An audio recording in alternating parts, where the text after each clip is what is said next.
My name is Nancy Hand, and I'm the president of the League of Women Voters of Greater Tucson. Thank you for joining us today for this important program on local environmental initiatives. We respectfully acknowledge that the League of Women Voters of Greater Tucson is on the land and territories of Indigenous peoples. Today, Arizona is home to 22 federally recognized tribes, with Tucson being home to the Tohono and the Pascua Yaqui people. We also humbly acknowledge that for most of its history, our organization has not been welcoming to women of color. To quote our CEO of the League of Women Voters US, Virginia Case Solomon, even during the civil rights movement, the League was not as present as we should have been. While activists risked life and limb to register Black voters in the South, the League's work and our leaders were late in joining to help protect all voters at the polls. It wasn't until 1966 that we reached our first position to combat discrimination.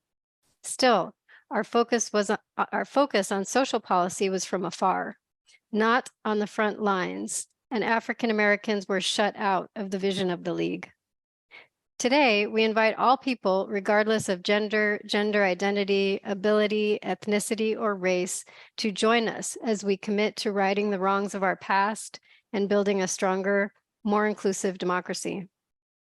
The League of Women Voters is an all-volunteer, nonpartisan organization. We do not support or oppose political parties or candidates at any level of government. Our mission is to empower voters and encourage active, informed participation in government. We envision a democracy where every person has the desire, the right, the knowledge, and the confidence to participate, and where every eligible citizen is registered, informed on all candidates and issues, and votes. Toward that end, since 1920, the League has provided education and advocacy on important issues of the day. And now I would like to hand it over to our moderator, League member Mary Ganapole, to introduce our fantastic panelists. Thank you, Nancy, and welcome to everyone who's joined us this morning. I'm Mary Ganapole, and I'm pleased to be your moderator for this educational public program.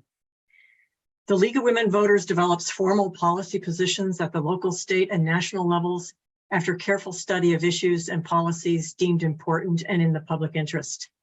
These positions are central to the League's mission of informing the public and improving government. We are not just about registering voters, although that is important work. The League of Women Voters of Greater Tucson has formal policy positions on many environmental issues, including water resources, air quality, planning and zoning, and of course, climate change. This program, entitled Green in Tucson, Local Environmental Actions, covers local programs that may be of interest to League members and the greater Southern Arizona community. We have three panelists today: Councilman Steve Kozachik from Ward 6, Professor Elizabeth Baldwin in the School of Government and Public Policy, and Dr. Luke Cole of the Sonoran Institute. We will hear from each panelist for approximately 20 minutes, followed by a Q&A session for the last segment of the program. We encourage you to join in the conversation. For those joining us on Facebook, unfortunately, the Facebook platform doesn't provide an interactive option to ask questions. Our first panelist is Steve Kozachik, a member of the Tucson City Council. A native of Ann Arbor, Michigan, Councilman Kozachik moved to Tucson in 1968. He has a bachelor's degree in public administration and a master's in higher education management. He worked in the U of A athletic department for 32 years, managing events and capital projects, and has been a member of the Tucson City Council, representing Ward 6 since 2009. When he ran for re-election in 2021, he received 66% of the votes. He also holds the title of Vice Mayor. His current term ends December 2025. The councilman has been married to his wife, Ann, for 44 years, and they have one daughter. All three are U of A graduates. We are interested to hear about your program to reuse plastic to create 22-pound blocks for local projects. Councilman Kozachik, the floor is yours. Thank you very much. I appreciate the opportunity to address the group, and thank you to the league for pulling this together. Each of the speakers is going to present a uniquely important climate-related topic. So The one that we're going to focus on for the first 20 minutes is the use of non-recyclable plastics. They are ubiquitous in our lives. We began about a year ago. I began this program through a contact I had with a company called Bifusion. Bifusion right now is located in Gardena, California, so just effectively they're in LA. What they do is they gather non-recyclable plastics and they're creating construction grade building blocks with them. I've got some here that I'll show you in just a minute. We decided that we would test the market here in Tucson to see if the public was interested in us joining Bifusion here on a more local level. And so what we started was back in August 1st of last year. What we decided we're going to start a pilot, called it a pilot program at the time, and sort of randomly picked a goal that if we could sign up 500 people by the end of the calendar year and gather 20 tons, which seemed like a big number, 20 tons of plastic between August and the end of the year, then we would kind of regroup with the Bifusion and the city management and decide if we had seen enough to bring it here, bring the program here. We had surpassed the 20 tons by the first week in November. We right now are at about 61 tons. That people have brought to the ward office. Now, we're not talking about 61 tons of concrete. We're talking about 61 tons of bubble wrap and 61 tons of plastic wrappers for candy bars and potato chip bags and, you know, the water bottles and all of that. And so people and by the way, there's been one drop-off site for the entire county for that entire time. So people have been driving to the Ward 6 office, which is in Midtown, Country Club and Speedway area, and dropping their plastics in. We have a 22-foot roll-off behind the office here. We started out emptying the roll-off once a week. We're now up to 6 times a week. That's not enough. In the last week or so, I've been in touch with our environmental services director saying we need to get rid of the roll-off and bring a compactor in. The program has just spun so out of control and is so immensely popular that we have now advanced the conversation with Bifusion to the point where, as recently as earlier today, I was on the phone with their CEO, and we're finalizing draft points to bring them here to Tucson, and to bring a blocker to Tucson, and so we're not gathering plastic and really defeating the environmental purposes by shipping plastic to LA and then shipping blocks back to Tucson. You know, the transportation is just, you know, it defeats, as I say, it defeats the purpose. So who's involved in this? We have residents all over the community coming. I've had people come from Oro Valley, from Green Valley, Picture Rocks up on Mount Lemmon, out in Vail. I actually had a guy drive down from Phoenix, bringing his plastics down. He had heard about it through a story in the Republic, and wants us to do the program up there. I said, you know, let us get our feet on the ground here in Tucson first, and then we'll look at expanding to Phoenix. We do have some commercial partners as well. I've met with Costco. I've met with Roadhouse Cinema. If you go to a movie at Roadhouse Cinema, go about 20 minutes early and you'll see a PSA that we cut where Roadhouse is advertising their participation in this program. The Loft Cinema is right across the street from the ward office. They're bringing their plastics over. Botanical Gardens, you know, all the little plastic clamshell and planters that they get that they wind up throwing away once they plant their plants that otherwise would be going to the landfill.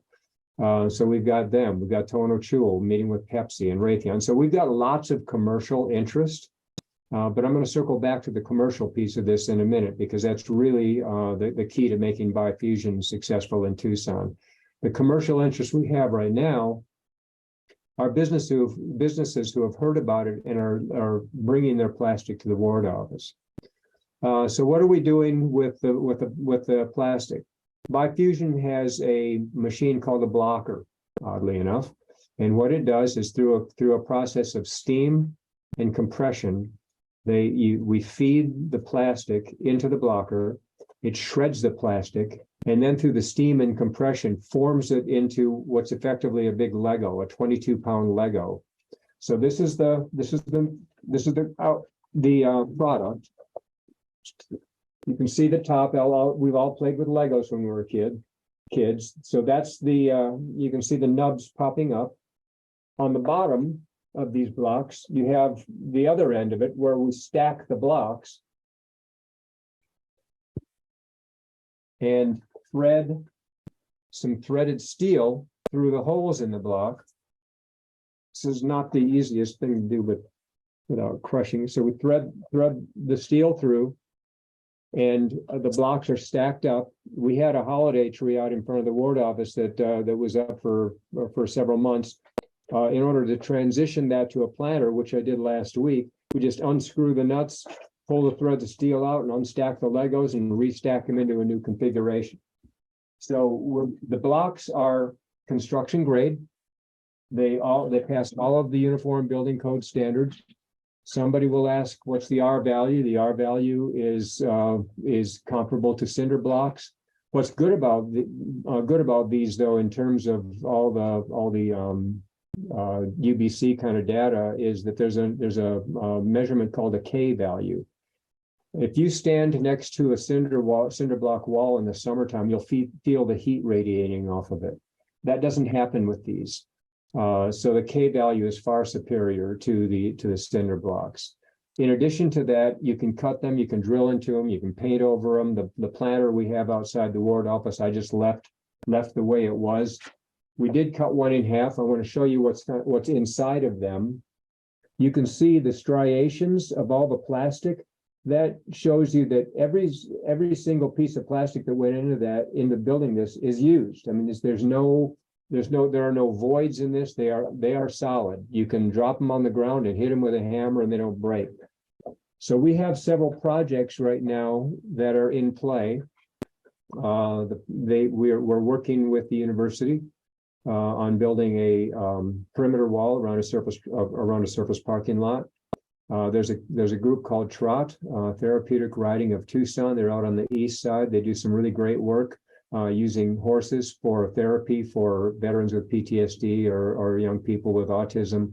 We're building them a tack room, working with Sister Jose Women's Shelter.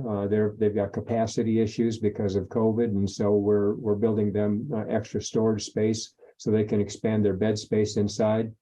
Within the last week, I was in touch with Mission Gardens, and they're building some walls that they want to do murals on, so they can have possibly Yaqui kids come out and paint murals out there in Mission Gardens. So the cool part about this is that anything that you can do with a cinder block, you can do with these.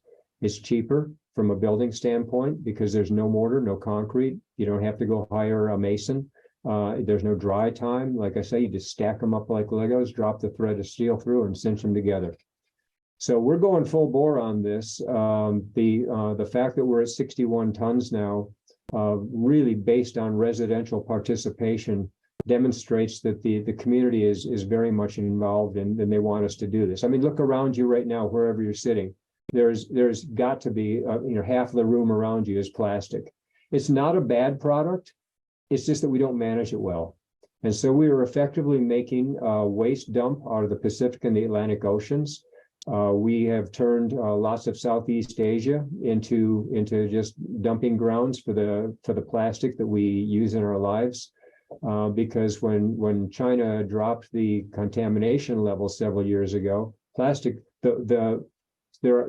plastic comes in 1s through 7s. The 1s and 2s are the plastic water bottles and those kinds of things. Those do have a market value, but the 3s through 7s, everything from single-use plastic bags to bumpers off of cars, there's no market value to them. And that's the stuff that we're using. And that's the stuff that's filling up landfills if we weren't doing this.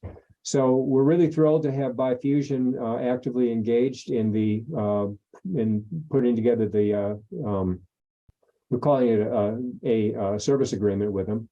They will move the blocker. They will buy a blocker, move it to Tucson. We're likely going to have them located out at the Los Reales landfill. They are going to expand the number of drop-off locations. We actually have 2 more now. One's out at the Ward 4 office out on the east side, and one's at 2002 South Mission at a fire station out on Mission Road.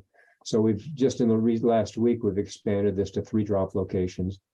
And before I run out of time, I'll give you kind of from Bifusion's perspective, how they plan to do this. They are a for-profit company but they also have a nonprofit arm, and they're involved with dredging, with companies dredging out in the Pacific Ocean and gathering all the marine debris before the aquatic animals wind up getting caught up in it. They gathered over 94 tons in a 45-day trip out in the Pacific Ocean fairly recently. So this stuff is all over. And the guys who sit in the graduate, the future is plastics. Well, the future is now, and we're trying to manage that. So Bifusion, they will have 3 revenue streams. One will be setting up curbside subscriptions, so that right now you pay the city to come and pick up your trash and your recyclables. Bifusion will offer that same option, not just to residents, but to businesses. The second piece of their revenue stream will be selling the blocks. I put them in touch with 4 general contractors already here in Tucson. We're in the process of working with those general contractors to build, these projects. And the that I mentioned, and the final revenue stream will be, and I mentioned the commercial area into this. Right now, if you're a shopping center, if you're a business, you likely have a contract with Republic Services. Republic Services is charging you by the ton and by the trip. So there is a company in Tucson called Polyprint. They make the plastic labels that go around water bottles and Coke bottles and that kind of thing. They are generating roughly 100,000 pounds of waste plastic per month just in those labels. They're paying Republic Services $40 per ton and $750 per week to show up at their place, to pick up their waste and dump it in the landfill. The deal point for Bifusion will be to approach that business and the rest of the businesses around Tucson who have similar agreements and say, we'll charge you half that, and we'll use it, and we'll use your product for a productive use and out in the marketplace. We've already made contact with several, and every single group that we've spoken to is all in on it. I met with Ace Hardware last week. I said, you need pallets of these things in your stores. We're meeting with Costco next week to make a similar pitch. Home Depot. Next time you're walking in a Home Depot, for instance, or any of these big boxes, look around you. Everything is shrink wrapped in plastic. You can't avoid it. Next time you're at your dentist's office, everything in the dentist's office is wrapped in plastic. So my dentist is bringing the plastic up here as well. And so we want to expand this, not just in the city of Tucson, but region-wide. I've spoken to Jan Lesher in the county and one of her top assistants, Carmine DeBonis. They're interested, but we need to stand it up in Tucson first and then expand it out. So the options are limitless for this. Somebody asked me when I was out behind the office one day, cramming plastic into the roll-off, if I was happy I started this. And I said, that's kind of like asking a guy with a tiger by the tail if he likes cats. And so, yeah, we're glad we started this, we're glad Bifusion's moving in. The reality, though, is that we need to expand this because right now plastics are a resource that really don't have a good solution for outside of the ones and twos. Somebody may ask if I've met with Republic, what's their attitude towards it? Frankly, I have met with them. I'm less than impressed with their enthusiasm about this. And the reason for that is they look at this as potentially impacting their own revenue stream.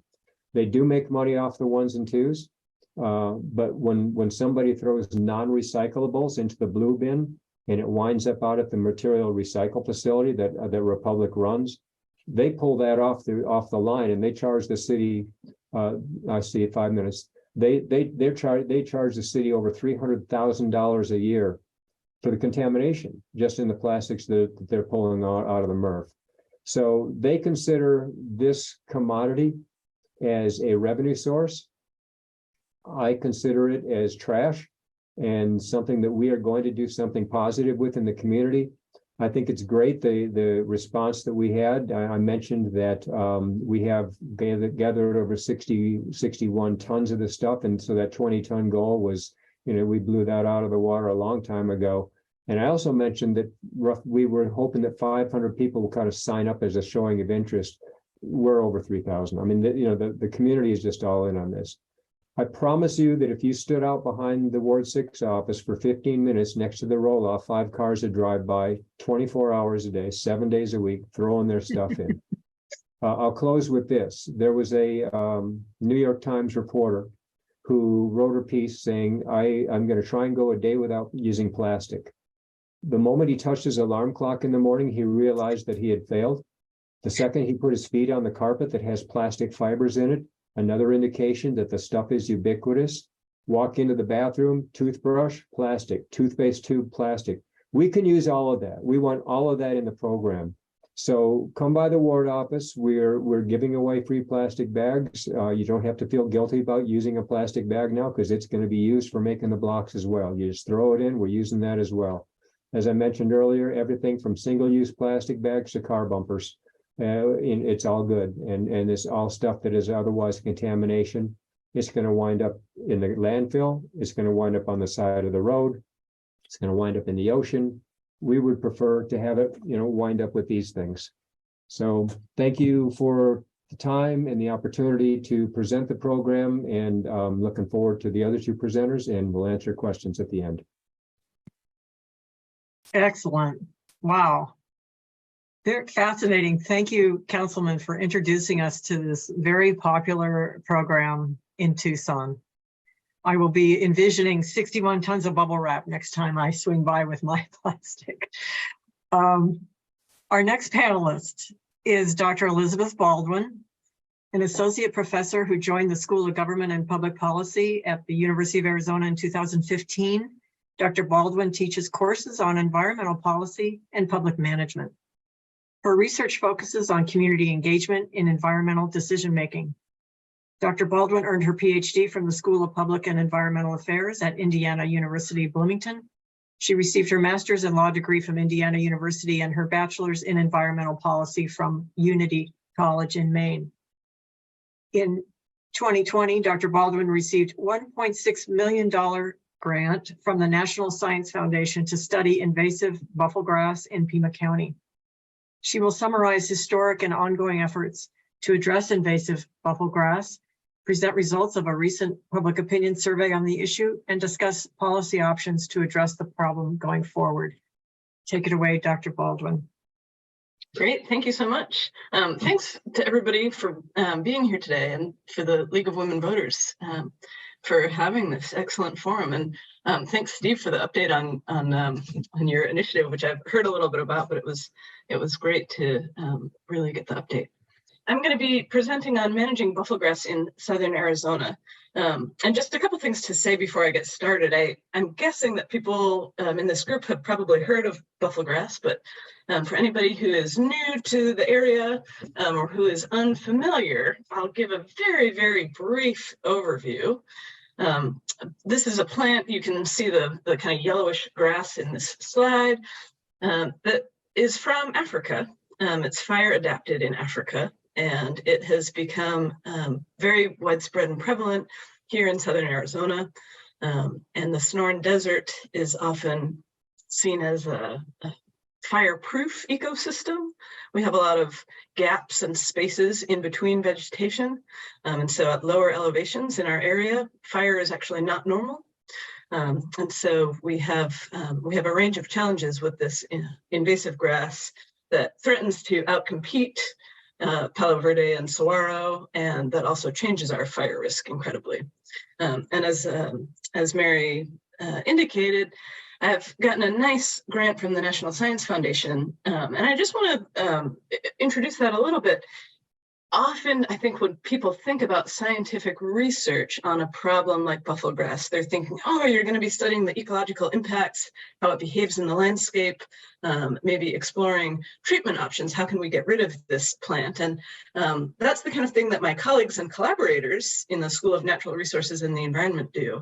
I'm a social scientist, and I study government and public policy. And so what I tend to think about is not just how do we technically eradicate or manage or mitigate buffelgrass, but also what are the policies and programs and funding streams that actually allow people to do that work on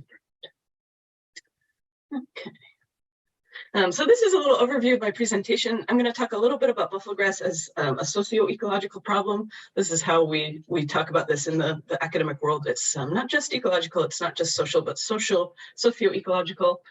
I'll spend a little bit of time talking about past and current efforts to address the problem. This has been a lot of the focus of my research thus far, is figuring out, how did we identify this as a problem? What have people tried to do thus far?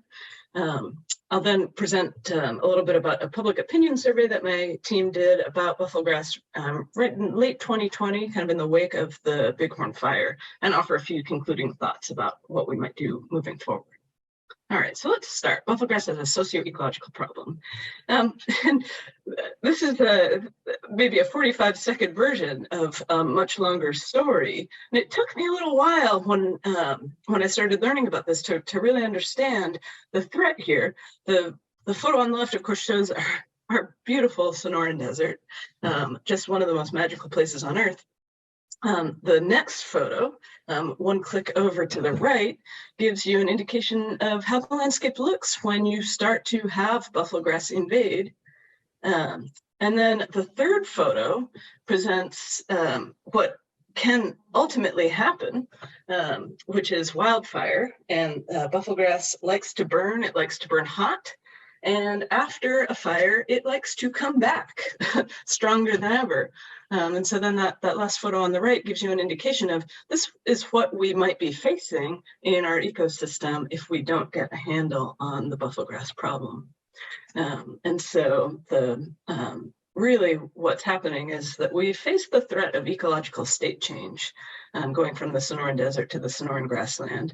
And one of my collaborators on this project, Julio Betancourt, who worked for many years at the U.S. Geological Survey, he says, people have heard the term desertification, right? This is something that people in other ecosystems face, of having their ecosystem change from a grassland or a forest into a desert. We face sort of the opposite problem, that grassification is the potential threat that we face. And I don't know about you all, but I moved here in 2015. I fell in love with the Sonoran Desert, and I don't really want to live in a grassland. And I don't think that the people and the animals and the visitors that call the Sonoran Desert home for all or part of the year, that we're not going to benefit from this particular change. Now, also, when we think about this as not just an ecological problem, but a socio-ecological problem, there are a number of challenges in addition to the ecological ones if you think about increased fire risk.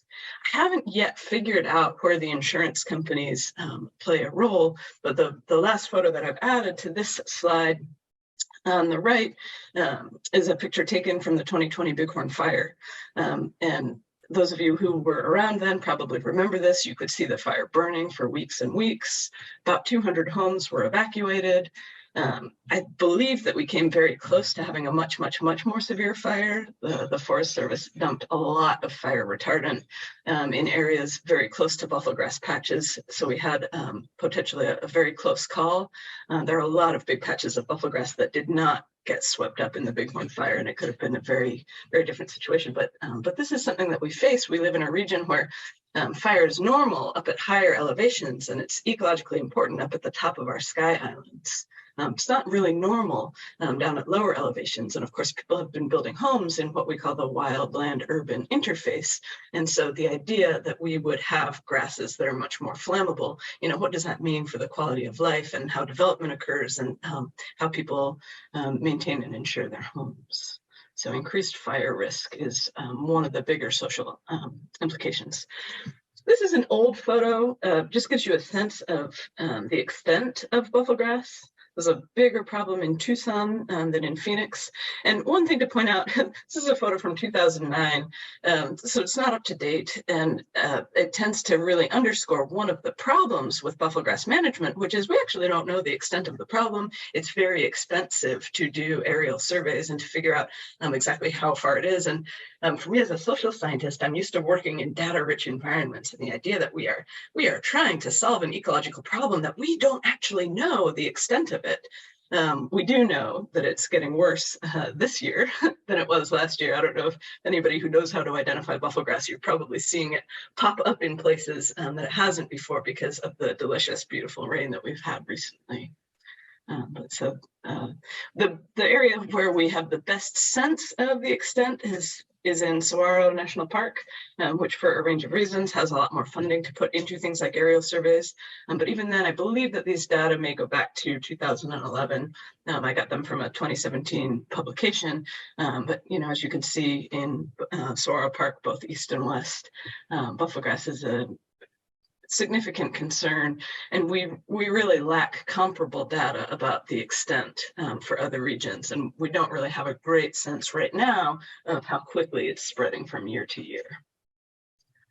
There's a couple things to say about treatment. One of the big things that we've been able to do in this region is figure out how do you remove this from the landscape. Probably the most common way of addressing buffelgrass right now is through glyphosate.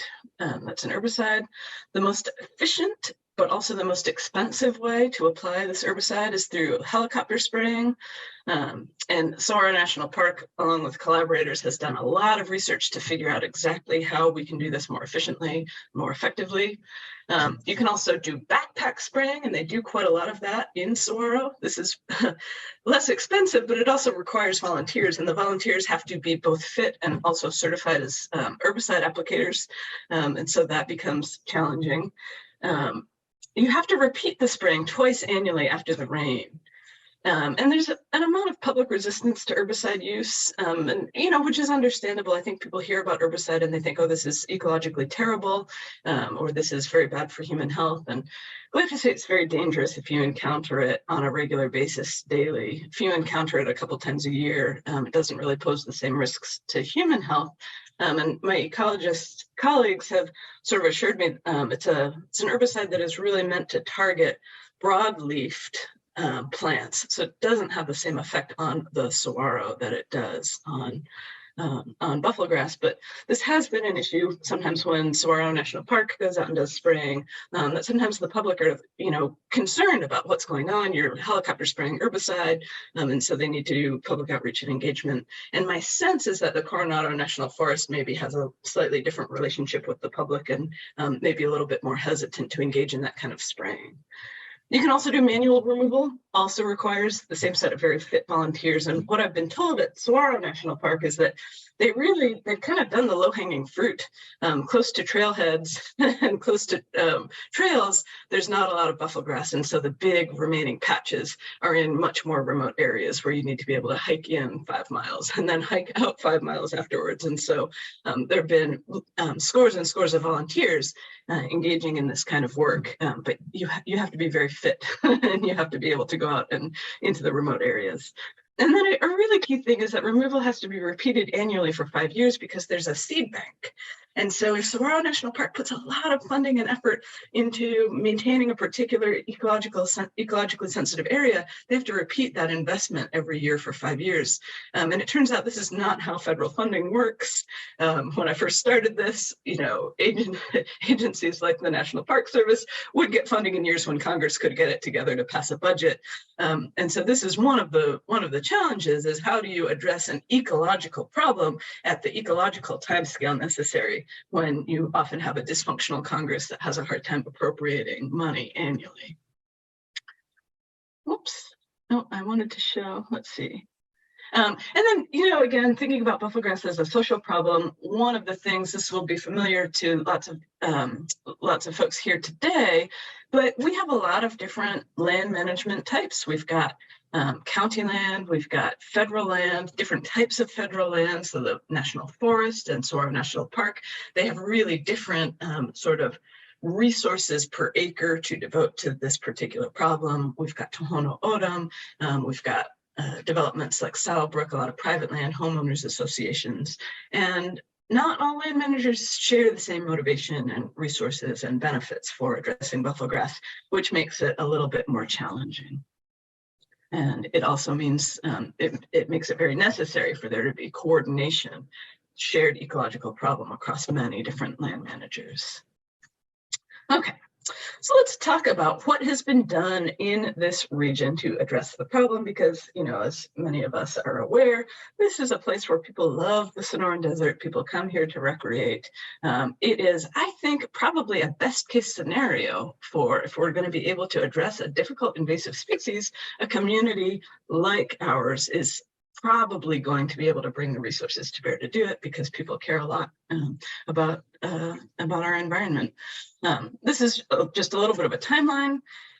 Buffelgrass started really in the 1930s in our area, introduced by cooperative extension as a form of erosion control. I'm told that it was in the environment for several decades before it really achieved a critical mass and a critical seed bank to begin spreading and becoming an ecological problem. It was first recognized as a problem in the 1990s. I think there may have been a few sort of ecologically minded folks who began to see, oh, this is an issue, but I was told by an ecologist at Sonoran National Park that it was actually in 1998. There was a fire, a Mother's Day fire in Sonoran National Park that killed a desert tortoise. And he was releasing a press release to the public saying, don't worry, fire is a natural part of the ecosystem. And a member of the public wrote back and said, no, fire is not a natural part of the Sonoran Desert ecosystem. And that was something that prompted Sonoran National Park to ask, what's going on? What's going on with this particular problem? Why did we have this big fire? And in the 2000s, an informal buffelgrass working group was established, a lot of cooperation across different land management agencies, the university, environmental groups in the area, just to begin sharing information and thinking about buffelgrass as a problem. In 2005, those actors were able to add buffelgrass to the state noxious weed list, which, as far as I could tell, is maybe more of a symbolic act than a meaningful policy solution. The state of Arizona maintains a noxious weed list, and by adding buffelgrass to it, that makes it eligible for certain funding programs to address it. But I haven't really seen evidence that adding buffelgrass to the noxious weed list has really unleashed a whole lot of mitigation activity. In 2008, there was formed the Southern Arizona Buffelgrass Coordination Center. This is now defunct. Here, I think it was a problem of timing. It's not great to introduce a brand new initiative at the exact same time as a global recession. And the basic idea, which remains a live one, is that there really needs to be not just information sharing, but resource sharing. There needs to be some kind of central organization where we not only share how do we mitigate, but if somebody has the money for a helicopter, that helicopter and that spraying doesn't stop at a jurisdictional boundary. It goes where the resources are needed to address the problem, regardless of land ownership. And so that remains the going idea, but it turns out it's very hard to figure out how to fund the infrastructure for that kind of coordination. Things have ticked up a little bit in the last decade. In 2015, there was comprehensive treatment around the 5 minutes. critical infrastructure.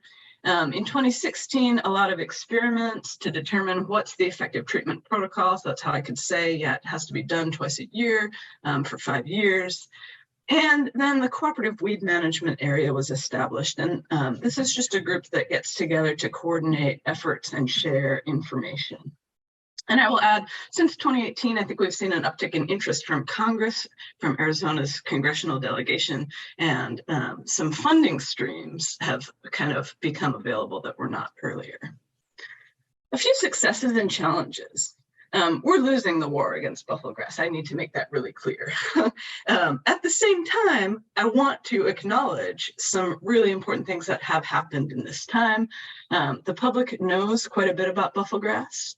We understand the treatment options and costs. In certain areas, like around Tucson Mountain Park, volunteers have done a lot to keep those areas free from buffelgrass. We've got this infrastructure in the cooperative weed management area for cooperation and information sharing, and now greater political attention and money from Congress. But this is not really enough. The public lands budgets are insufficient to stop the spread. Right now, most of the money goes into those federal lands, and it's insufficient to stop the spread on federal land, let alone elsewhere. There really is not enough involvement by developers and homeowners associations. There are not enough experienced crews to do the work. It turns out the fitness that you need to get deep into those remote areas, and it's not year-round employment. So just the idea of figuring out how do we get crews and deploy them twice a year, that's been a little bit of a stopping point. There isn't really comprehensive policy or programmatic support and intermittent resource flows. It's great that Congress right now is paying attention to this, but that's not the same as knowing we're going to have consistent, stable funding and challenges with monitoring. So these are the policies that I think we need to address buffelgrass. And I highlighted the first one because I want to talk a little bit about that public opinion survey about this, but stable continuous sources of dedicated funding is really necessary. There needs to be education and outreach to a wide range of actors, and Pima County currently does this, but I think that they could do more with more funding and more personnel to really make that available to all of the actors that need to know the role that they could play in spreading buffelgrass. And then better mechanisms to coordinate and share resources and kind of fulfill that initial vision. So I'm just this is relatively brief, but I did a survey with my team right after the Bighorn fire, November 2020 to February 2021. And we wanted to ask a range of questions about, how much do you know about buffelgrass and its relationship to fire risk, but also, would you be interested in supporting a referendum? And we actually did this as a survey experiment. I'm not presenting the full results, but one of the ideas was to figure out, what are the different, how do we structure a referendum? How sensitive are people to cost? How sensitive are people to what the priorities of such a referendum would be? And to get a sense of, if we were going to give this information to the folks that produce referendums, could we give them some information about what the public might support? And we also were interested in how the fire affected folks. I think in the interest of time, I'll skip over this. We were somewhat representative of Pima County as a whole, but our respondents are a little bit younger, a little bit more female, a little bit more Democratic than the county as a whole. So just bear that in mind. And yeah, it turns out people have heard about buffelgrass. Over 50% of the sample, they knew about it. That's a big change from a decade ago. People who were evacuated during the Bighorn fire, they really knew about it. So this is a nice success. People are aware that this is a problem. Awareness of fire risk, a little bit less. A lot of people, zero, about half of the sample really were not aware of the fire risk.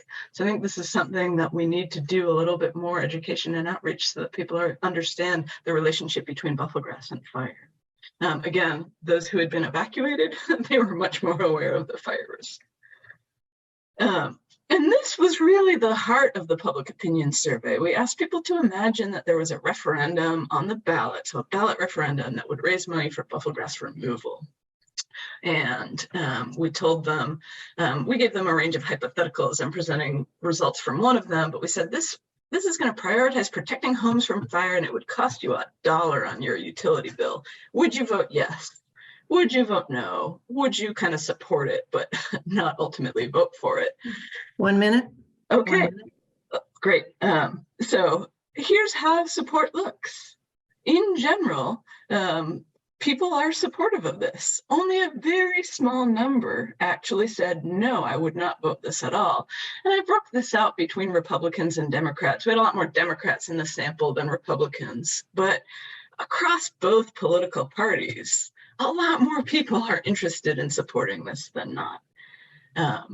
So just concluding thoughts, we're threatened with ecological state change. We have laid a lot of groundwork over the past 20 years. But we still fall short of getting those stable sources of funding that I think would really enable the other policies that we need to happen. And we have at least some preliminary evidence that the public might support a referendum to provide that stable funding. And I think with that, I will turn it over to the next speaker. Thank you, Dr. Baldwin, for educating us on this threat to our Sonoran Desert. A lot of fans here too of our ecosystem. Our final panelist is Dr. Luke Cole of the Sonoran Institute. Dr. Cole is the director of the Santa Cruz River program within the Resilient Communities and Watersheds team.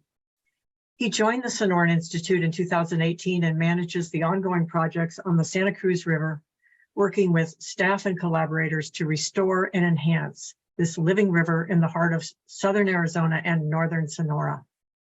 Prior to moving to the Southwest, he worked for the Washington, D.C. city government, tracking the district's green infrastructure and water quality improvement programs with a focus on coordinating tree planting programs and policy. Dr. Cole has a PhD in environmental sciences from the University of Virginia, a master's in oceanography from the University of Rhode Island, and a bachelor's in biology from the St. Mary's College of Maryland. Thank you very much for that introduction, and truly for the opportunity to be here with you all. Sorry, my screen is doing a little glitch.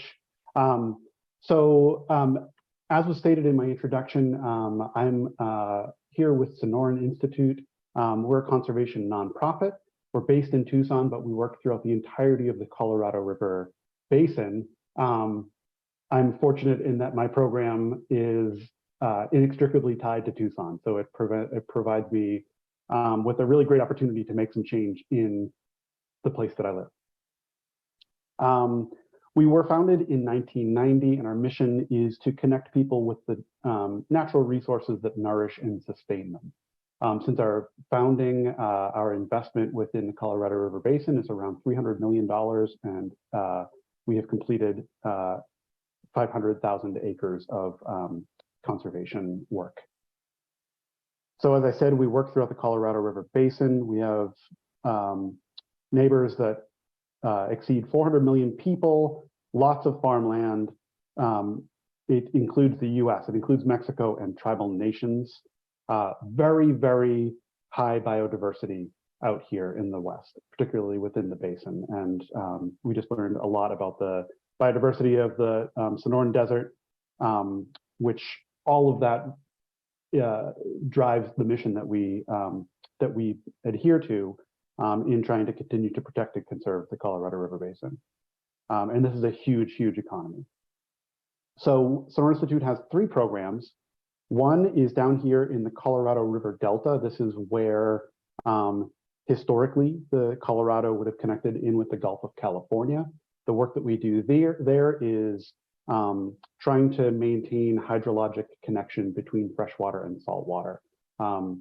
That's dredging, that's big earth moving, that's preparation in advance of federal releases of water when Mexico does request it. We have the Santa Cruz River program. That's the one I'll be speaking about today. And we have a Go Where You Need It program called Growing Water Smart. This is something that the city of Tucson's participated in, the Pima County Flood Control District has participated in. This is for municipalities that are growing and are facing the need to address water conservation issues in the face of continued drought and development. And we're going to be bringing that program to the US-Mexico border and to California this year. So the vision for the program that I direct is that the Santa Cruz River from Mexico to Marana is a living, flowing river and the foundation of community health and prosperity. Because the Santa Cruz River is why Tucson is here. Its banks, when they would overtop in the summertime, would dump ample amounts of silt and soil that allowed us to have the 4,000 years of uninterrupted agriculture that we have here in the cradle of agriculture in North America. Here is a schematic of the watershed of the Santa Cruz River. So it begins down in the San Rafael Valley and it flows southward into Mexico. Then the elevation table tilts downward to the north, and the river starts to flow south to north. This is the only river that crosses the US-Mexico border twice. And right now we have, let's say shorthand, 2 perennially flowing stretches of the river. We have the Nogales reach of the river down here, and the Tucson and Pima County reach of the river up here. Both of these stretches flow as a result of a highly treated wastewater. Everything we put down the drain is treated. It is treated to among the highest technological capacity and released in part into the Santa Cruz River, where the Nogales Reach has been running with that clean water since about 2009, 2010. And then up here in Tucson, the river's been flowing with that water cleanly since about 2012, 2013. But I'll be speaking specifically about the Santa Cruz River up here in Tucson and Pima County today. So here's a quick schematic that will show you all the major inputs of water into the Santa Cruz River. And I'm going to move from south to north. Down here, we have the Heritage Project. And right now, this project is expanded all the way to the south to Irvington Road. So the Heritage Project came online in 2019. This is just to the south of Sentinel Peak, A Mountain. In 2019, that water came online and has continued to recharge water in the downtown stretch of the river and provide water resources and now riparian habitat in a stretch of the river that is very culturally and historically important, and that had not had water flowing in it with any regularity since 1905. So that's over 100 years of bare sediment aside from when we would get storm events. Then moving downstream right here to about Roger Road, we have the Agua Nueva wastewater treatment plant, formerly the Roger Road wastewater treatment plant. The Agua Nueva plant and then the downstream plant Tres Rios were both upgraded following a $600 million bond initiative that was approved by the residents of Pima County, because prior to that, the water coming into the Santa Cruz River was, partially treated sewage. It had a distinct, awful smell. People knew when they were coming into Tucson on the highway because they could smell the Santa Cruz River. And now that is just not a problem anymore. We put out this annual digest or magazine called A Living River. We've been putting this out in partnership with Pima County since 2013. This was just in advance of the upgrades to those two wastewater treatment plants I was just talking about. And we have put this digest out every year following on that. And in 2020, the city of Tucson, by way of Tucson Water, has joined the team. So now it's Pima County Flood Control, Pima County Wastewater, and Tucson Water working with Sonoran Institute to distribute this Living River digest out to over 11,000 households along the river corridor. Now with the partnership with the city of Tucson, it's being produced in Spanish as well. So we have a commitment to making sure that our neighbors and our friends are able to understand and have access to information about the Santa Cruz River that they may not have had otherwise. And that's just a matter of representation and good policy. So I'm going to speak a little bit about what was in the most recent Living River Digest. We always, because it takes time to put these out, we speak to the prior water year. So it's like a fiscal year. It doesn't adhere to the standard calendar. So a water year needs to be complete will include both the winter rains and the monsoon rains. So it goes from November 1st through to October 31st. So it captures all of the hydrologic year. It doesn't cut it off right in the middle of the winter rains or cut it off right in the middle of the monsoon. So we had some really exciting things to share in this newest Living River Digest. Number one is there was the return of the longfin dace. So almost exactly a year ago, this native fish was reintroduced into that heritage reach of the river I was talking about downtown, and also farther downstream in the Agua Nueva reach of the river. So I'm going to play a little video. It's going to look choppy for a second, but then you'll see the fish come into focus. And I'll just talk over it because there's not much audio to be had. So this is in the downtown reach, like I said, and we got these fish with the support of the university, Pima County, and Arizona Game and Fish. Here they come. There they go. So these should have been in the river all along. These were got from a small spring down in Santa Cruz County and southern Pima County, and were reintroduced. And Sonoran Institute and our partners are tracking how these longfin dace are doing throughout the river in our annual fish surveys that we do all the way from the U.S.-Mexico border up up into Marana. So we're very excited to see how these introduced fish did in our fish survey that we're going to be doing this upcoming November. They're tough little guys. All right. Additionally, wildlife are, not surprisingly, coming back to the Santa Cruz River where they have clean water. It creates an excellent opportunity for an expansion of the food web. And that is reflected well up in El Rio Preserve. If folks haven't been to El Rio Preserve, I highly recommend going up there. In Marana, it was overtopped by a flood, and the water was kept here in this basin because there were damages to the levee. Now the levee's been repaired, and this is the water is being sourced from reclaimed agricultural water, and it's making a huge stopover point for migrating birds and wildlife. And because we have a highway that runs just to the east of this, Pima County is adding wildlife ramps, both to get access to this water and also wildlife access points under I-19, so there are fewer incidents of wildlife being struck by traffic.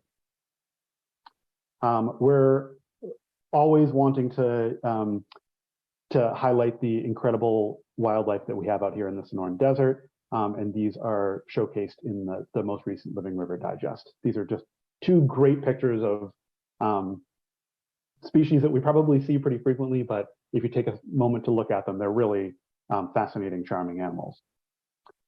The Tres Rios wastewater treatment plant, this is the northernmost wastewater treatment plant, has started capturing methane gas as an effort to reduce their greenhouse gas emissions, and because it's reusable. So this is being sold to Southwest Gas at a profit to the county, which is helping to offset many of the taxpayer costs that are going into operating this system.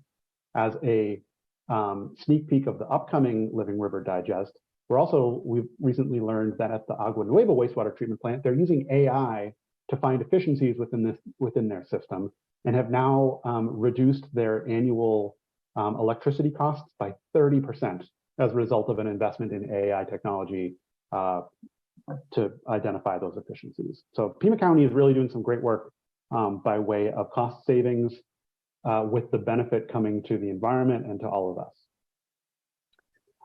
We're also looking to address trash in the Santa Cruz River. It is everywhere, and there have been so many investments made in the Santa Cruz River, but to take a guest down to the river or somebody who has not seen the river in a while, that clean water doesn't really appear to matter for much when there's just trash everywhere.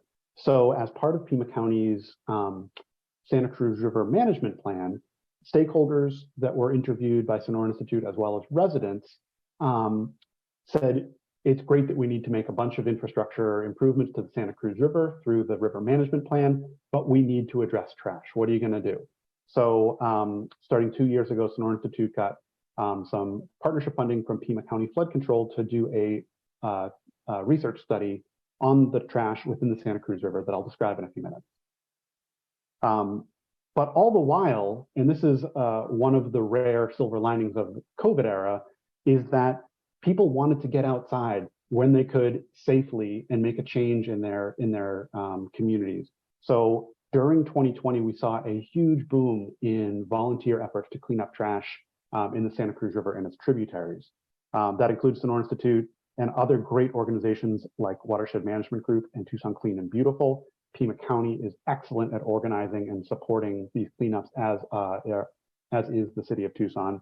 To our south, Tumacacri National Historical Park has regular trash cleanups along their banks, and all sorts of neighborhood associations and guerrilla groups are getting together to get out there and do wash or river cleanups, and we love to see it. But Sonoran Institute we are a data-backed, non-political organization. So I'm a scientist by training. It's great that we're collecting trash, but we need to know what's in there so that we can inform policy and inform engineering solutions around how to manage trash. I've included in here a few passive trash capture devices. These are both installed in Washington, D.C., where I had been working previously. They are intended to have water flow through, where all the floatables are captured and kept in a single bin that can be pulled away, winched out and discarded with, or perhaps made into blocks. Same goes for the system here on the bottom. These are basically metal basketball nets that can be untied. The payload can be released and then reset to capture trash before it comes into the river. So the 3-year trash study that we're doing, year one, we went to the trashy spots and we identified what kind of trash was there. In our data series that we're collecting, we've identified 57 distinct categories of trash that we see in the river. Each of those trash categories has a weight associated with it. So we know by going to these stretches that are deeply, deeply trashy that not only what's there and how frequently do we see it, but what's the overall weight, which is really useful because a lot of our partners who do trash cleanups, they capture the overall weight of trash they remove. And if we're able to capture data around that, we can start applying the categories of trash to understand overall what sort of contributors of trash we see in the river. So year one, go to the hotspots. How's my time, Rebecca? 5 minutes. Year two, where we currently are right now, is trying to understand the overall amount of trash in the river, the load. This is randomized. So we're going out to the river, and if there's no trash, we record no trash. If there's tons of trash, we do the same. This randomization allows us to speak to where there's trash in the river, and not only where there's trash in the river, but overall load. Then, based on those hotspots, we can start looking up in the tributaries to see if there are particular neighborhoods or locations that the trash is coming from. And here are some results. Again, this is going to where the trash is. What we see by category, so the frequency of observation, it's food packaging. I have food on here, it's food packaging. Things that are not otherwise recyclable. So it's primarily food, followed by like recreational or sort of like games and things like that, bikes that we find in the river, clothing, and then large items. And then by large items, they not surprisingly make up the greatest weight of trash that we see in the river. So that's your shopping carts, couches, car parts, other things that are discarded and washed into the river. And it's important to note, unlike a lot of other communities, we don't have much of a storm sewer system. Our roads are concave, right? So when we do get a big storm event, it's usually very high energy, and it pushes all of that water that entrains the trash, and it makes its way into the washes and then ultimately into the Santa Cruz River. So it makes a difference cleaning up trash in your own neighborhood. You're improving the watershed, which ultimately improves the Santa Cruz.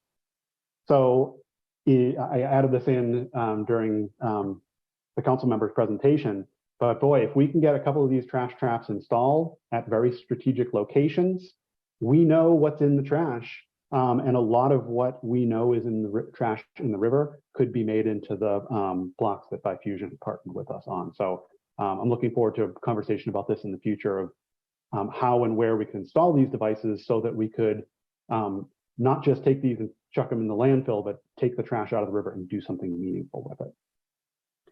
And speaking of, on this past February 25th, we had a huge trash cleanup right where the Santa Cruz River crosses Grant Road. Our goals were in 2 hours to remove 2,000 pounds of trash and have maybe 25 to 50 volunteers. Well, in 2 hours, we pulled out 7,000 pounds of trash and we had over 100 volunteers. This was a huge, very, very successful event. And I'm looking forward to our next one, which will be coming up on May 20th. And I'll be sure that the League gets the information about that. Also upcoming is Sonoran Institute's annual Santa Cruz River Research Days. This is based on the theme this year of raising all voices in conservation.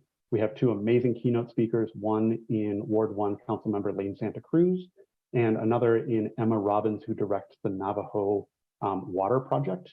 We'll be doing this both live and both in person and virtually. So I'll be sure that the information about this also gets shared with this group. And we have a little bit more ongoing programming. Arizona Gives Day is coming up.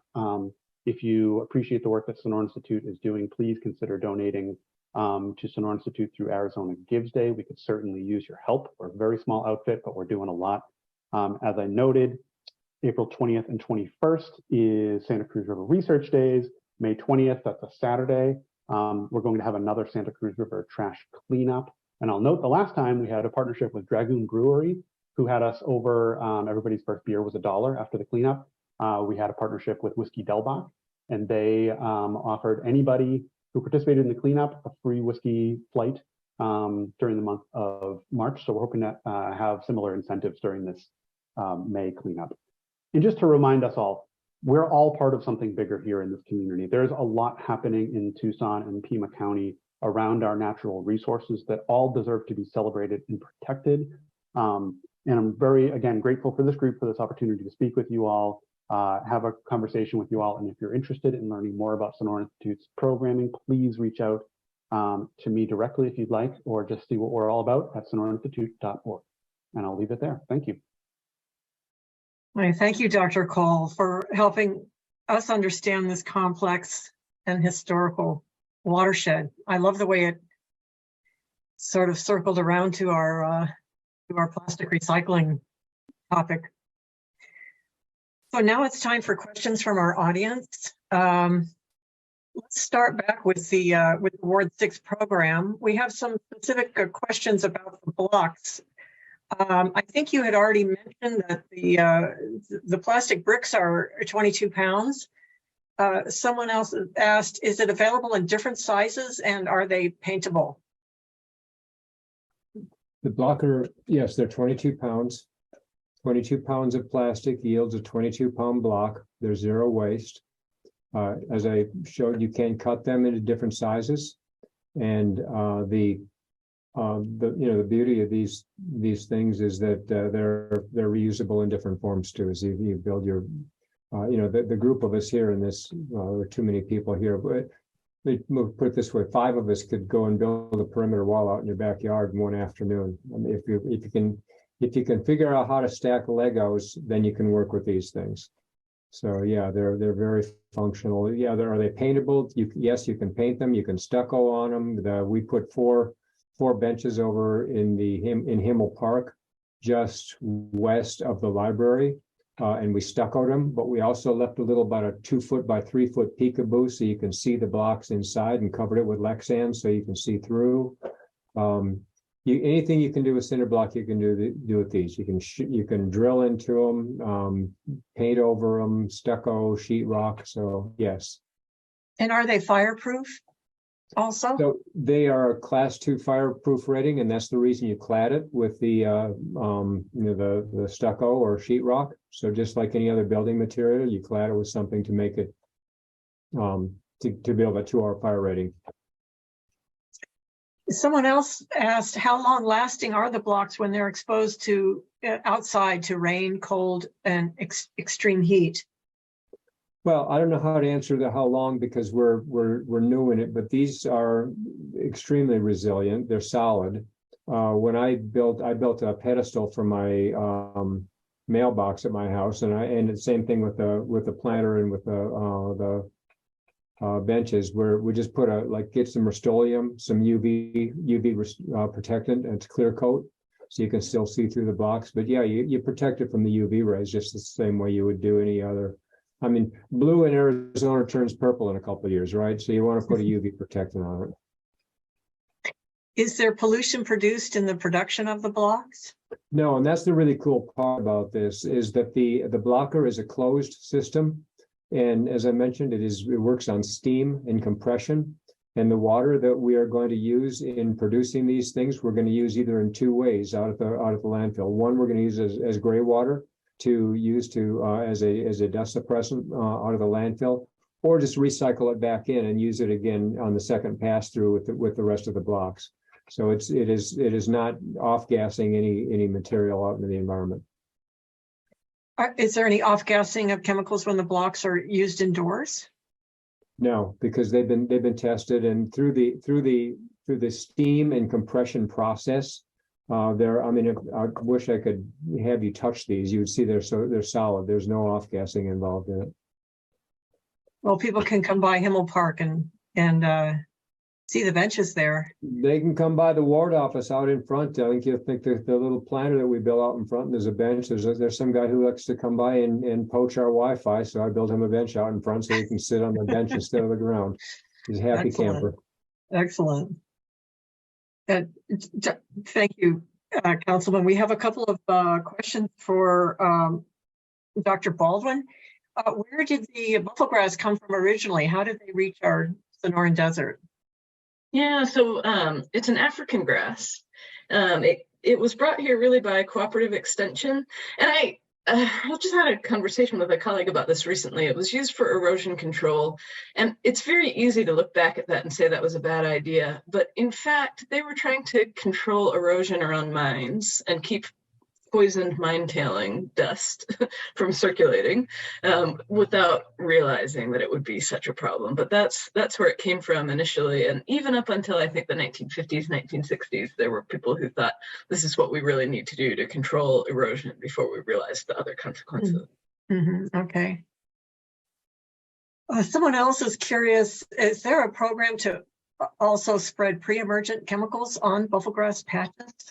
Oh, that's a great question. I think that it's possible that people would like to do that. One of the challenges is it doesn't, I don't think that there are pre-emergent chemicals right now that it responds to.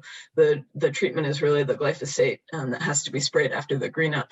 Another thing that has been potentially promising is the idea of a fungicide.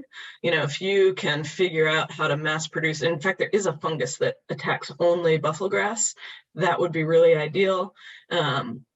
We have yet to find the millions and millions of dollars to sink into making that commercially viable. So those would be strategies that would make it much, much, much more cost effective to deal with the problem than what we currently have.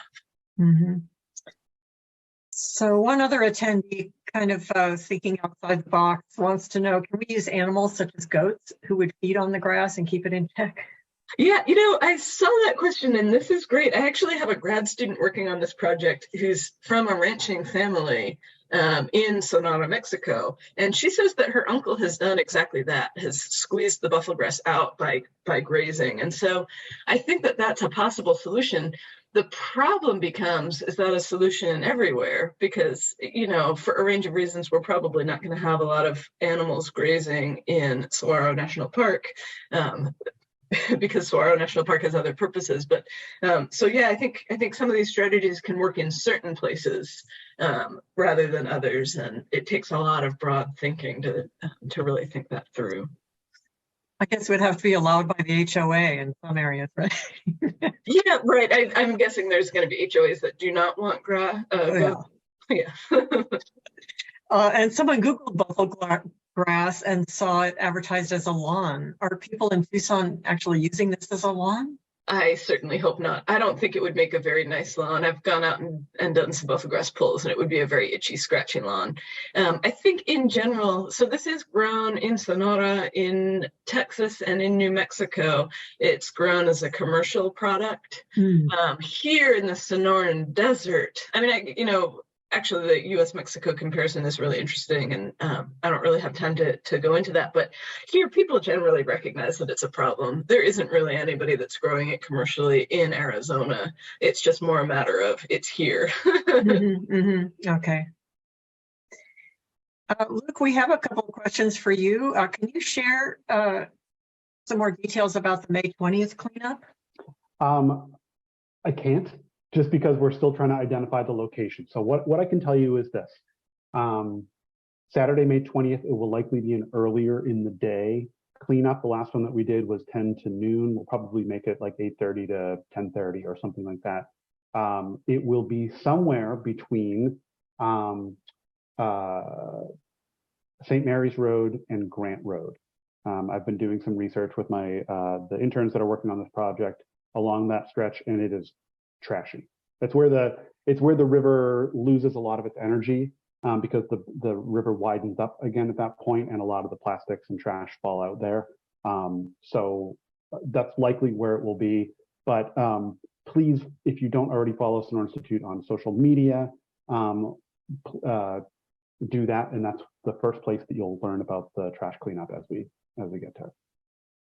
The numbers on the February cleanup indicated it was such a huge success compared to what the goals were. Yep. Are they planning on doing it more often? Obviously, the public is really interested in pitching in here. Yeah, so we would like to, this was the first one that we've done. We had one planned for Earth Day 2020, and that didn't happen. So we are finally able to sort of get out of a little bit of the COVID fog and pull that cleanup together. We're hoping to get comparable numbers at the May 20th cleanup event, especially if we're able to incentivize it with food and comforts like that. Excellent. Steve, there's some additional questions about the blocks. This really created a lot of interest with our audience. Can you talk more about collaborating with the county and how soon Bifusion will be working with the county as well as the city? Yeah, so this is, first of all, Luke, I want your plastic. Next time you do that trash cleanup, well, I'll get you a bunch of plastic bags. You fill that stuff up and we'll take it. By the way, you don't have to rinse the stuff off. That the dirt and debris falls off during the manufacturing process. So I wrote a draft service agreement and presented it to the city manager, to Bifusion, city attorney, I want to say 6 or 8 weeks ago. We were moving along really great. I had Bifusion in Tucson. We met with Jan Lesher and some of the county folks. They're all in on it. We need to stand up the program in Tucson first.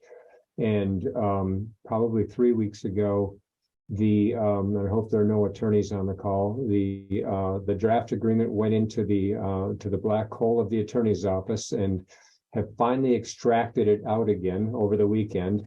And now we hope to be able to check those final boxes and get the service agreement in place. The reason that's important, there are a couple of reasons. Number one, Bifusion hasn't had the opportunity to go out and start the fabrication of the blocker yet, pending an agreement with Tucson. I mean, they have nothing to point to say, yeah, this is for real. And so a lending institution, they cost about $1.5 million to $2 million to build these things. And so Bifusion, who's paying for that, needs the agreement in hand before they can go and get someone to loan them the money to build the thing. So that's one of the bottlenecks. Or that's one of the problems with the bottleneck.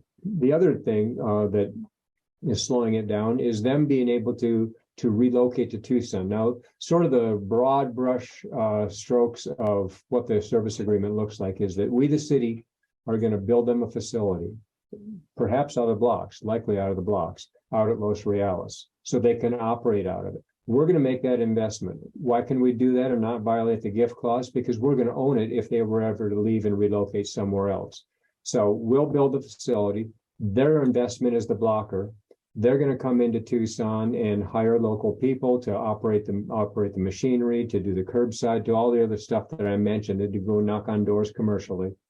But they haven't had the opportunity to start doing that yet because we haven't got that piece of paper in front of them with everyone's signature on it.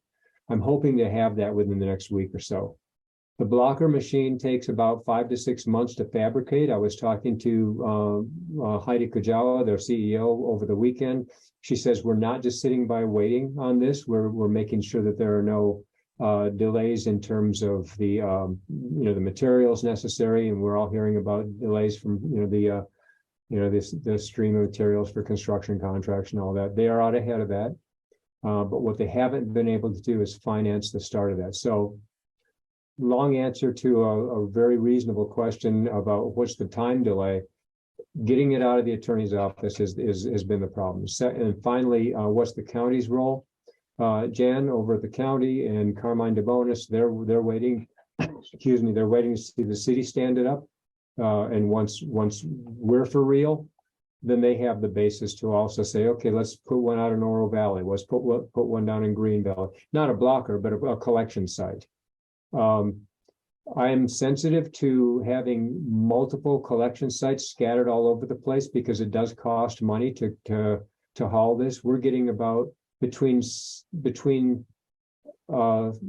and 3/4 of a ton every time we fill the roll off here. And just this morning, the city environmental services hauled it off again and replaced it. And so there's a cost involved in that. And so we really need to get the program up and running before we can start expanding sites all over the place, because there's nothing to backstop those costs.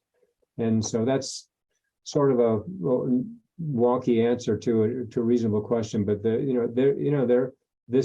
and finally, I'll close with this.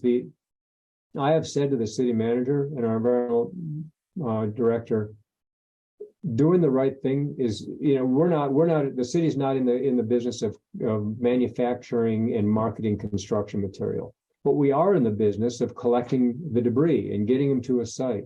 That's going to cost us something. So let's understand that doing the right thing environmentally is not a for-profit enterprise as far as the city is concerned.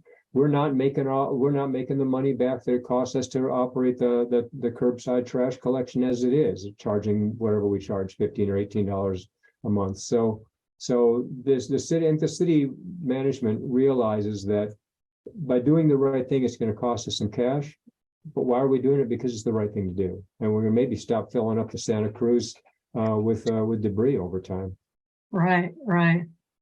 Someone else had a question about residential building construction with the blocks. They said, does the possibility of a fire burning the plastic blocks, thereby emitting poisonous gases, preclude it from residential building construction?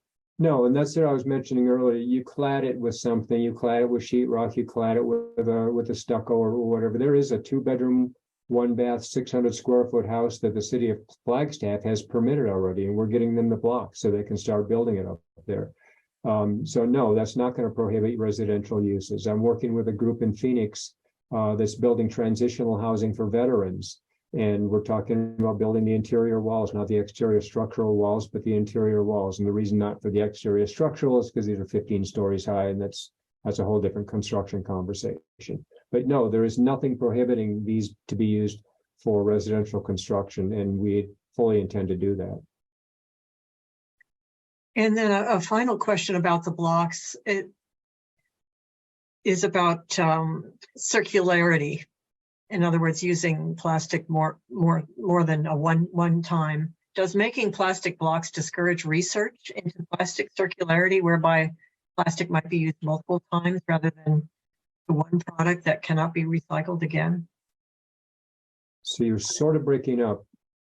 Say the last half of that question. Well, instead of doing research into multiple use of plastic, this seems to be one product that we're making that can't be recycled again. I mean, it's still a huge step in the right direction. Yeah. Well, okay, so a couple of thoughts on that. We're not going to run out of plastic, sadly, but it's our reality. I know that there are other companies looking at plastic and other uses for them,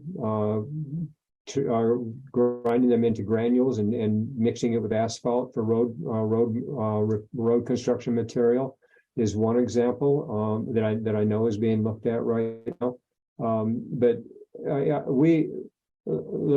put in my newsletter a couple of weeks ago when three examples of how you can reduce the use of plastic. When you go to the grocery store, take your cloth bag with you. When you go to the restaurant, take your own carry-out bag. The plastic things that you're going to store your leftovers in the refrigerator with anyway. Take that to the restaurant with you, so you're not carrying out clamshells. We're not worried at all about running out of plastic, and so if there are other uses for this, bring it on. We want to get this stuff out of the waste stream, out of the Santa Cruz, out of the Pacific Ocean, off of the roadsides, and out of the landfills. And there's no sense at all of, gee, we can't stand the competition. We want people to help with this, right? Right. So. And I think there's a robust research being done, like you said, on road work and things like that. Personally, when I was talking to Republic Services, one of the things that their CEO did concede was that we Republic Services want the 1s and 2s. We're making money off of those, but we don't have a solution for the 3s through 7s. And so they don't know what to do with it either, other than charge us money for it. Mm-hmm. Well, when you see how much you're bringing down towards 6, I think it does also start to change your buying habits, which is great. It makes people aware of just how much room that takes up in your garbage. You cannot walk through a grocery store and not come out with plastic. People have said to me dozens of times out by the roll-up, I can't believe how little is going into my trash can now that I'm doing this. Mm-hmm. Hey, Mary, well, yes. Dr. Baldwin, I'm curious. I had anecdotally been told that the federal government shutdown from 2018 going into 2019 caused a lapse in the effort to extirpate buffelgrass, which sort of kicked off, made things go even more aggressively going forward from that. Is there any, I don't know, is there truth to that? Is there partial truth to that? Can you tell me about what you know about that?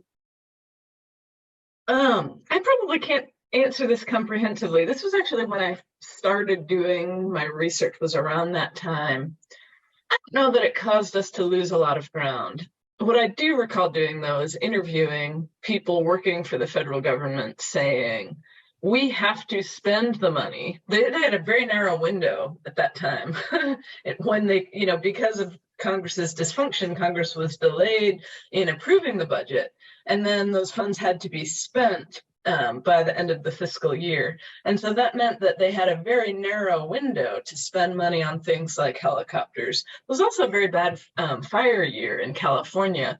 And so, that became another factor. If you're the National Forest and you're trying to hire helicopters to spray buffelgrass, and all of them have been requisitioned to fight fires elsewhere. So, I don't know that I could confirm that actually caused problems, that they didn't figure out a workaround, but it's a really good example of the way our federal dollars flow in ways that kind of defy the ecological reality that's needed on the ground. Thank you. Well, congratulations on getting that grant, at least from the NSF, to do your work here in the Sonoran Desert. That's great. Thank you. I'm afraid that's all we have time for. I want to thank all that joined us today, and thank you for the lively discussion, and to those who sent in questions and comments. If you want to share this program with others, it will be available on the League website, which is lwvtucson.org, and on the League of Women Voters Greater Tucson YouTube channel in a few days. I want to acknowledge the League committee that organized today's program, including Cindy Soffren, who sorted your questions, Rebecca Cook as our timekeeper, and Jeremy Brittle and Adrian Barton as our tech hosts. Additional thanks to Barbara Norander and Judy Wood for coordinating this event. And lastly, a big thanks to our three panelists, Councilman Steve Kozachik, Drs. Elizabeth Baldwin and Luke Cole, for your commitment to local environmental concerns, your community involvement, and your interesting presentations. Nancy Hand, I'll hand it back over to you for closing comments. Thank you, Mary, and thank you again to our excellent panelists and to the League's Public Programs Committee chaired by Barbara Norander. And thank you to everyone for attending today. If you're a member of the League, please plan to join us for our annual membership meeting on April 15th by Zoom.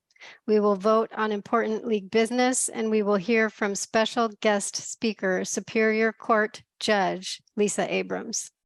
If you are not a member of the League, please join us. Go to lwvtucson.org to become a member. We have a flexible dues structure to accommodate all budgets because we firmly believe that democracy is not democracy of the people, by the people, and for the people without the informed, empowered participation of all of the people, regardless of race, ethnicity, gender identity, sexual orientation, ability, education level, or income level. Thank you again, and enjoy the rest of this beautiful Saturday in Tucson.